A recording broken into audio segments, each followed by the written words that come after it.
Welcome back to Joy Recaps. Today I will show you a science fiction, romance, drama film from 2016, titled Passengers. Spoilers ahead. Watch out and take care. You can observe the interstellar spaceship Avalon traveling through space on its way to the Homestead 2 colony world. The ship is on autopilot, and every one of its compartments is vacant. Both the 5,000 passengers and the 258 crew members are dormant. The ship suddenly enters an asteroid belt, which weakens its shields. The main shield is given power, but the ship is headed straight for a massive asteroid. The ship suddenly collides with the asteroid, resulting in numerous problems. One of the sleep pods activates as the ship starts its own repairs. Jim Preston, a mechanical engineer, was the passenger who was awakened. An automatic device assists with his awakening when his pod opens, informing him that he has been in suspended animation for 120 years and that the ship is only 4 months away from Homestead 2. He is informed that he can use that time to take use of the sumptuous features of the ship. Before arriving on the planet, Jim is given instructions regarding his ID band, his cabin, and the main activities he is to participate in. He gets ready, exits his cabin, and enters an automated lesson intended for a large group of learners while feeling both anxious and excited to meet the other passengers. The hologram describes Earth's plight as being overpopulated, pricey, and overrated, while Jim shows signs of anxiety. Even though it instructs him to save his questions for the end of the course, Jim can't help but wonder why he's the only one present. He goes looking for other people after realizing that the hologram is unable to respond to him. He arrives at the ship's main concourse. Although there is no one present, an automated information desk gives assistance. When Jim requests to meet with a real person, he is sent to speak with a steward. However, when he arrives and no one is there, he requests to speak with the captain. Even though he is unable to enter, he can see that none of the main crew members are awake as he arrives at the bridge. The ship is actually 90 years away from Homestead 2 when Jim finally visits the observatory. He quickly returns to the concourse after realizing he was awake too soon and sends a message to Earth, begging for advice because he doesn't know how to go back into hibernation. His call to Earth would cost too much, and the communications system informs him that it would take 55 years to hear back. Jim is heartbroken. He explores and comes to the ship's bar, where he meets another individual. He appears odd to the bartender as they are conversing. Jim discovers that the man is an android when he tries to buy him a drink. It has the name Arthur. Jim wants to ask him more questions,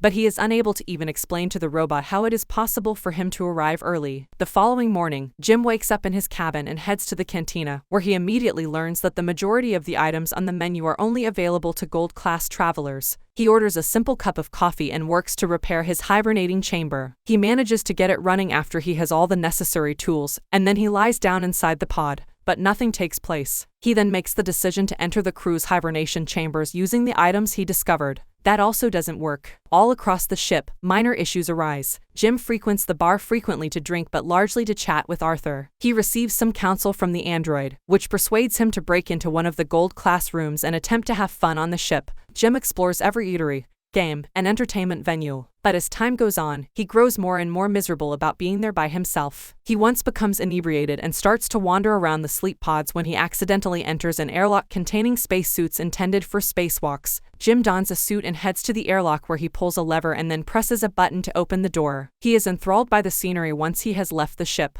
He is the only cognizant person there at that precise time. Jim, feeling crushed, releases the magnets from his boots and hovers in space. He returns inside, removes the suit, and then returns to the airlock without it. He pulls the lever, prepared to put an end to everything, but he suddenly changes his mind, dashes back inside, and trips over a bottle. Jim gets to his feet and is immediately drawn to Aurora, a woman who is in one of the pods. He listens to her passenger interview and looks through her files in the directory, as he falls in love with her. He was afterwards observed sitting close to her pod and continuing to listen to her interviews. He is discussing her writing with Arthur while reading some of her work back at the bar. He develops an obsession with the irony of his situation.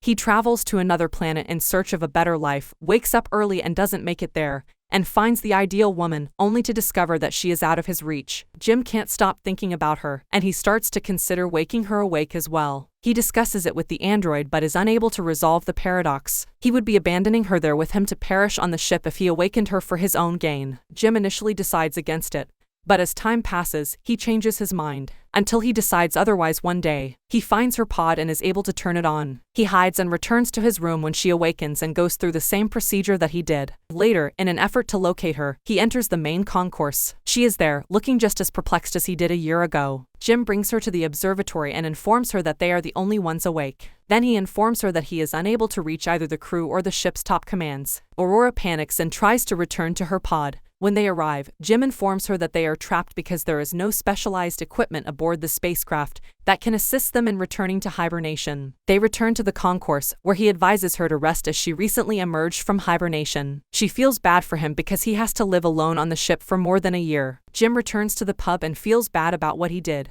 He asks Arthur to keep Aurora's awakening a secret from her. The next morning, Aurora awakens. She returns to the concourse and inquires about the hibernation pods at the automated information station. They go to eat breakfast when Jim joins her there. The information desk is experiencing some type of issue as they go. When Aurora notices that Jim has been eating the same breakfast for over a year in the cantina, she orders him something from the gold class menu. They discuss the prospect of fixing the pods, but Aurora, in contrast to Jim, isn't prepared to give up just yet. After looking through research materials in the hospital, she finally finds herself trying to break into the crew's hibernation rooms. Jim discovers more issues all across the ship. Aurora complains about her life on the Avalon later. She writes, runs around the ship, and swims in the pool as she grows increasingly conscious of her predicament. Jim's story would be fascinating, so she decides to interview him at the cantina. She queries his decision to move to the colony. Jim responds with company platitudes at first, then goes on to say that he believes the new environment would allow him to become someone and start a life. They eventually get at the observatory, when Aurora at last reveals her purpose for being there. She is one of the few people on the cruise with a round-trip ticket.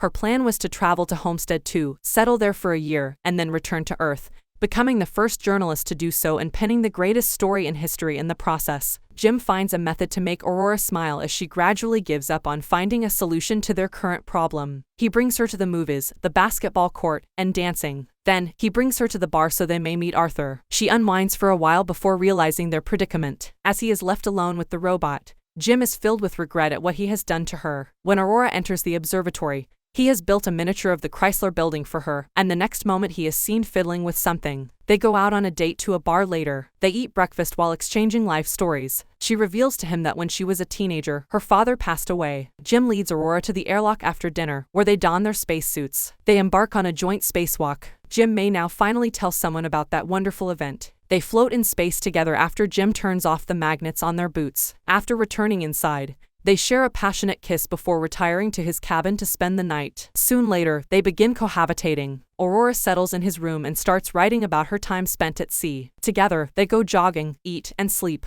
Jim continues to investigate the ship and discovers the hydroponics bay. He delivers flowers to Aurora. They go to the observatory to observe a red giant that the ship passes by one day. Later that evening, they celebrate Aurora's birthday in the bar and one of the ship's several restaurants. While Aurora stays in the bar talking to Arthur, Jim prepares the ring he made for her in the restroom. The android tells Aurora that Jim purposefully awakened her up, not realizing he was still supposed to keep it a secret. Jim returns at once, and she approaches him in complete shock. She flees in anguish and fear. All of her belongings are gone when Jim returns to his cottage. The following day, he runs into her in the cantina, but as soon as he starts talking, she bolts. Aurora needs help badly. She visits Jim's cabin one night while kicking and punching him and expressing her want to kill him. Jim tries to apologize and justify his behavior to her over the comm because she keeps avoiding him. Aurora doesn't seem to mind when he tells her that he fell in love with her. He took her life, and she is unable to forgive him. One evening, while Jim is in his cabin, something else goes wrong. The primary command shuts down when the spacecraft experiences a critical error. Later, as he enters the elevator, it breaks down. Jim has planted a tree in the main concourse, which Aurora notices as she enters. She then makes her way to the cantina, where the food vending machine is similarly broken. Over the comms, the deck chief's voice can be heard asking who planted the tree, startling them both. Gus Mancuso is seen in the concourse as Jim's tree, where the two of them have just entered.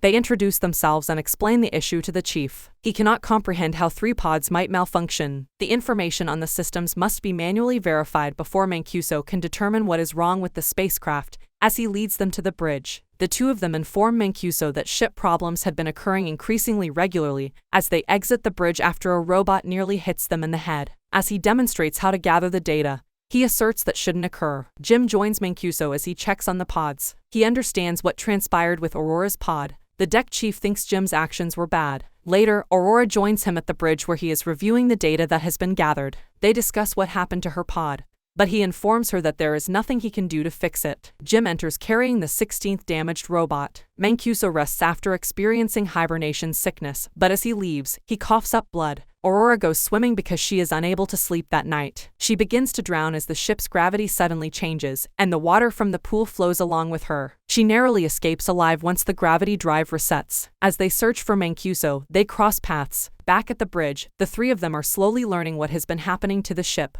Mancuso discovers that something happened 2 years ago that destroyed a crucial system. The entire ship is attempting to take up the slack, therefore they need to identify and address the root of the problem. The whole ship will be stuck if they don't fix it. Mancuso passes out as they search for the issue, so Jim and Aurora take him to the hospital. He is dying, and there is nothing that can be done to stop it or give him more time. The three of them eventually cross paths in the observatory, where Mancuso hands Jim his ID bracelet, orders them to fix the ship, and then abruptly dies. The ship shakes and the lights suddenly turn an ominous crimson. They rush toward engineering when Jim tells Aurora he needs her assistance, but the gravity drive experiences yet another failure, and right away another one that also affects Arthur. Jim turns him off. They eventually make it to engineering, where they begin looking for the issue. When they open the hatch after discovering it in the power plant, Aurora is sucked inside. There is a breach in the hull there due to the asteroid. Jim is also swept in, but he manages to hold on to the hatch as it starts closing on him. He eventually falls in as well, but they are able to quickly close the gap. Jim discovers there are other breaches in the hull right away after resolving that issue. Following the meteor's path, the two of them discover that it struck the reactor control computer. Jim believes he can locate spare parts for it. They locate the component and replace it, but the reactor's venting procedure is still unsuccessful. They attempt it manually but fail once more. Jim realizes that in order to cool the reactor down, he must open the vent door from outside the ship. They both proceed to the airlock, and as he prepares to exit, he hands Aurora Mancuso's bracelet to her because he might not return. She assists him with the suit and tells him to return because she can't survive aboard the ship without him as he enters the airlock. Aurora returns to the reactor since the temperature there has reached dangerous levels. As Jim approaches the vent from the outside and notices the door, a bolt from the reactor shoots into her arm. While he tries to open the vent door without using it, the temperature in the reactor room rises. He informs Aurora as soon as he becomes aware that he will need to manually hold the door open in order for the reactor to vent. He proceeds with the plan despite her opposition, and instructs her to vent the reactor. She fights with him because she doesn't want him to perish, but when he insists that they save the other people, she vents the reactor. Although the procedure is effective, Jim is pushed aside and his tether is broken by the reactor fumes. His suit's pressure is also decreasing. When Aurora is informed of what transpired, she reacts as quickly as she can to find another suit and bring the man inside. He offers her another apology. She dons a suit and flies out to meet him, but the length of her tether prevents her. Despite being pushed back, she manages to pull him in as she suddenly gets hold of his tether. Jim is already dead when Aurora drags him into the medical facility. Mancuso is revived by her using his wristband to circumvent medical protocol. Jim is revived by the medical pod, which completes the task automatically, and Aurora pardons him. Later, Aurora fixes Arthur, and Mancuso is properly buried in space. Jim brings her to the hospital and informs her that he has figured out how to convert the medical pod into a hibernation pod. She is instructed to enter the pod and continue the adventure there. According to him, she declines, though, and chooses to remain awake on board the ship with him, as is eventually made clear. Finally, Jim asks her to marry him, and they continue to live on the ship. The Avalon arrives at Homestead 288 years later. When the crew awakens, they discover the ship in an unforeseen condition. While the others were resting, Aurora sends them a message in which she recounts the life she and Jim led on the ship.